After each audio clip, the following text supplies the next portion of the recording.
Ey ariflerin sevinci, ey sevenlerin arzusu, ey müştaq olanların munisi, ey tövbe edenleri seven, ey tövbe edenleri seven, ilahi tövbelerimizi kabul eyle. Ey fakirlere ruzi veren, ilahi ruzimizi halaldan minnetsiz nasip eyle. Ey günahkarların ümidi, ilahi günahlarımızı affeyle.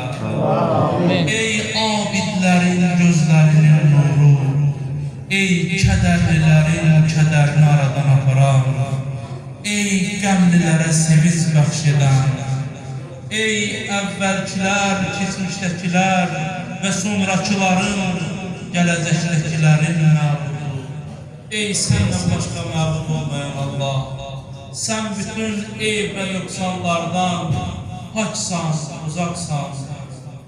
İlahi, fəryadımıza yet və bizi cəhənnəm odundan amanda saxla. İlahi, mübarək adının vasitəsilə səndən istəyirik.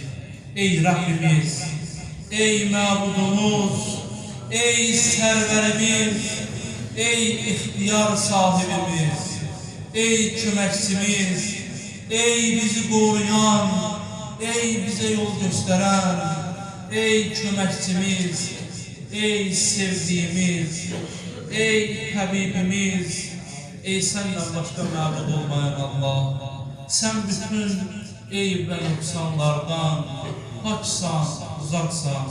İlahi, fəryadımıza yet və bizi cəhənnəm odundan amanda saxla. Amin.